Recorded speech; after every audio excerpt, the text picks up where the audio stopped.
तो अब हम लोग पढ़ने जा रहे हैं एडी करंट और उसकी एप्लीकेशंस। तो एडी करंट दरअसल कौन सी करंट होती हैं, आपका अगर इसका कोई क्वेश्चंस आते हैं तो एडी करंट को लेके अगर उसके हो सकता है एप्लीकेशंस को लेके क्वेश्चन आ जाए, वो उन एप्लीकेशंस के बारे में मैं थोड़ा डिटेल्स में बता दूंगा। बट एडी करंट का ज़्यादा बड़ा क्वेश्चंस नहीं आता है। बस आपसे हो सकता है कि अगर कुछ सिचुएशन देके आपसे पूछ लिया कि हाँ अगर ऐसा हो रहा है तो बताओ इसमें क्या होगा, तो आप बता सकते हो कि हाँ इसमें ऐसा ऐसा एडी करंट होगा। अब क्या होगा तब एडी करंट होगा, आइए देखते हैं। चलिए सपोज करते हैं कि हमारे पास एक मैग्नेटिक फील्ड है। मैं कुछ बता देता हूँ चाहिए क्या। एक मैग्नेटिक फील्ड चाहिए और एक हमारे पास चाहिए एक मेटल का पीस जो उस मैग्नेटिक फील्ड में जा सके। तो क्या होगा, मैंने आपको बताया था कि जो भी हमारे पास डिवाइस जैसे हम लोग लेते हैं इन सभी के पास अपना खुद का भी एक फ्लक्स होता है, चाहे वो कॉइल हो, चाहे वो एक मेटल पीस हो, कैसा भी किसी तरीके का मेटल होगा उसका एक फ्लक्स ज़रूर होगा, है ना। उससे कुछ ना कुछ एक पास आउट रूट होता है उनका। तो उस चीज़, खैर उसमें मैं ज़्यादा डिटेल में नहीं जाऊँगा वरना ब्लास्ट हो जाएगा दिमाग में। तो चलिए अब मैं आपको बताता हूँ कि दरअसल एडी करंट होते क्या है। सपोज करिए ये मेरे पास मैग्नेटिक फील्ड है, ओके, कोई दिक्कत नहीं है। और इस मैग्नेटिक फील्ड में, ये रहा मेरा मैग्नेटिक फील्ड, और इस मैग्नेटिक फील्ड में मैंने एक मेटल का पीस, सपोज करिए एक मेटल का पीस जो है मेरे पास, मैंने उसको सस्पेंड कर दिया। सस्पेंड मीन्स टांग दिया, लटका दिया, बिठाल दिया, छोड़ दिया, जो चाहे समझ लीजिए। अब इसमें होगा क्या कि इसका जो फ्लक्स है और फ्लक्स की लाइंस को ये मैग्नेटिक फील्ड आके डिस्टर्ब करेंगी। क्यों? भाई उनकी मर्जी। मैंने आपको बताया था कि ईएमएफ चेंज, जब आप उनका लिंक फ्लक्स चेंज करेंगे तो कुछ होगा, उसमें क्या होगा, उनका ईएमएफ चेंज होगा और उसमें एक करंट इंड्यूस होगा। तो जब इसका लिंक फ्लक्स इस मैग्नेटिक फील्ड की वजह से चेंज होगा तो इसमें number of streams of current दौड़ेंगे। Number of streams of current इसमें कुछ होंगे, सपोज कर लीजिए कुछ किसी भी तरीके से होंगे, है ना। और जब वो चेंज होंगे तो यही number of streams of current को हम लोग एडी करंट कहते हैं। ओके, लैंग्वेज में आपको बता देता हूँ क्योंकि ज़्यादा बड़ा टॉपिक नहीं है। When a metal piece is suspended in a varying magnetic field, stable नहीं होगा, वेरिंग ही चाहिए, वरना अगर वो मैग्नेटिक फील्ड स्टेबल होगा तो वो इसके फ्लक्स को क्या चेंज करेगा। वेरिंग मतलब चेंज होने वाला, जो चेंज हो सके या जो चेंज हो रहा हो। तो when a metal piece is suspended in a varying magnetic field, then link flux of that metal piece will change and number of streams of current will comes to active in it or become active in it, या फिर आप ये समझिए कि बन ही जाएंगे, है ना। Number of streams will run on it and this number of streams is said to be eddy current. यही हमारे एडी करंट कहे जाते हैं। तो इसमें क्या है, ये हमारे एडी करंट कहे जाते हैं।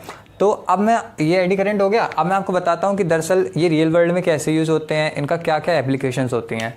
तो एप्लीकेशन मेरे पास, देखो मैं ज़्यादा एप्लीकेशंस नहीं बताऊँगा बट मैं आप लोगों को थोड़ा थोड़ा बता देता हूँ कि क्या है, क्योंकि ज़्यादा एप्लीकेशंस में आपको ज़रूरत नहीं होगी। एप्लीकेशंस अगर आपसे पूछी भी गई तो एक दो पूछे जाएंगे, उनके बारे में मैं आपको डिटेल में बता दूंगा। और मोस्टली चांस ये रहता है कि अगर आपको एडी करंट पूछा जाए तो उनके एग्जांपल्स या उनके एप्लीकेशंस के एक दो नाम पूछ लिए जाएँ। तो इसी वजह से इनके एप्लीकेशंस में हमें डिटेल में घुसने की ज़रूरत नहीं है। हम लोग आपको बता देते हैं कि क्या क्या एप्लीकेशंस इसकी होती हैं। तो चलिए सबसे पहले एप्लीकेशन की बात करते हैं। ये नहीं हमारी एप्लीकेशन, सबसे पहली जो एप्लीकेशन है वो है हमारे पास डेड बीट गैल्वेनोमीटर। ये हमारी होगी पहली एप्लीकेशन। अब ये डेड बीट गैल्वेनोमीटर क्या होता है? डेड बीट गैल्वेनोमीटर एक बहुत ही पॉपुलर डिवाइस है जिसमें अगर आपको इसके एप्लीकेशंस में डिटेल में पूछा जाता है तो मोस्टली चांस ये रहते हैं कि इनके एप्लीकेशन के डिटेल्स में आपको डेड बीट गैल्वेनोमीटर एक बार ज़रूर पूछा जाए। हो सकता है आपके स्कूल के वाइवा में पूछ लिया जाए, कुछ भी हो सकता है। तो मैं आपको बताता हूँ कि डेड बीट गैल्वेनोमीटर दरअसल होता क्या है। डेड बीट गैल्वेनोमीटर एक दरअसल डिवाइस होती है नॉर्मल गैल्वेनोमीटर की ही तरह, बट इसमें जो मेटल पीस सस्पेंड होता है। तो जब गैल्वेनोमीटर, हमारा वर्क का कुछ प्रिंसिपल जो होता है वो ज़्यादा कुछ मैं डिटेल नहीं कर जा रहा हूँ, वो बस थोड़ा ऊपर से मैं आपको बताता हूँ।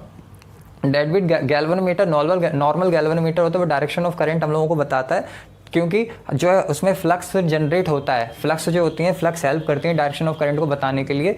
तो वही सेम इसमें होता है। लेकिन इसको डेड बीट गैल्वेनोमीटर क्यों कहा जाता है? क्योंकि इसमें जो फ्लक्स चेंज होता है तो मेटल पीस का भी फ्लक्स चेंज होगा और उसमें number of streams of current दौड़ेंगी, जो इन्हें एडी करंट कहते हैं।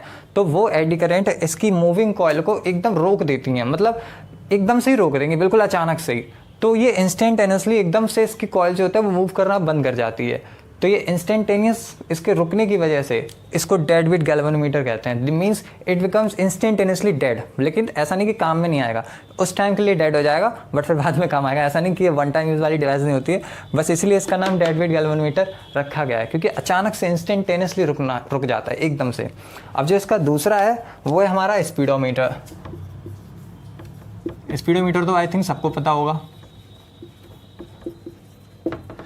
स्पीडोमीटर हमारी गाड़ी में जो स्पीड होती है वो कितनी है उसके लिए हम लोग स्पीडोमीटर का ही इस्तेमाल करते हैं। जो गाड़ियों में स्पीड नापने के लिए मीटर लगा होता है वो हमारा स्पीडोमीटर ही कहा जाता है। अब इसमें भी एडी करेंट्स का यूज़ ज़रूर होता है, क्योंकि इसमें भी एक मेटल कॉइल सस्पेंड होती है। क्योंकि अगर आप गाड़ी भगा रहे हो तो उसमें तो फ्लक्स एकदम से चेंज होगा ना, लेकिन आपको क्या चाहिए, आपको ऐसा थोड़ी ना चाहिए कि आप गाड़ी 60 तक आपने भगा दी और 60 तक भगने के बाद उसमें एकदम से करंट जनरेट हो ही रहा है, फ्लक्स चेंज हो ही रहा है, वो आपकी सुई चलते चलते 70 80 90 पहुँच गई, तो उसको रोकना पड़ेगा। तो जैसे गैल्वेनोमीटर में एडी करेंट्स उसको रोकते हैं, उसी तरीके से इसमें भी वो मेटल का पीस स्पीडोमीटर में सस्पेंड होता है, रुका हुआ होता है, रखा होता है, वो उसको 60 पर रोके रखता है कि हाँ अब 60 पर हो गया, अब करो। अब फिर उसके बाद जब आप और रेस देते हो गाड़ी को तो उसमें और ज़्यादा क्या नाम है नंबर ऑफ स्टेन्स हमारे पास बनती हैं, एडी करेंट की नहीं, नॉर्मल फ्लक्स की, जो कॉयल वाली होती हैं वो कॉयल वाली बनती हैं, तो वो उसे बाईपास कर जाती हैं एडी करंट को। फिर वो और हमारी कांटा बढ़ जाता है आगे स्पीडोमीटर का, उसमें ये एडी करंट का पूरा यूज़ होता है। और कुछ एक दो चीज़ें और हैं, जैसे कि एक हमारा पास एक इंडक्शन फर्नेस होती है। इंडक्शन फर्नेस में भी एक स्टेबल हमें मैग्नेटिक फील्ड या स्टेबल हमें अपने फील्ड की फील्ड की ज़रूरत होती है ताकि वो फर्नेस को आसानी से काम करा सके। इंडक्शन फर्नेस है ना। और एक और आप याद कर लीजिए, एक है हमारे पास डायाथर्मी।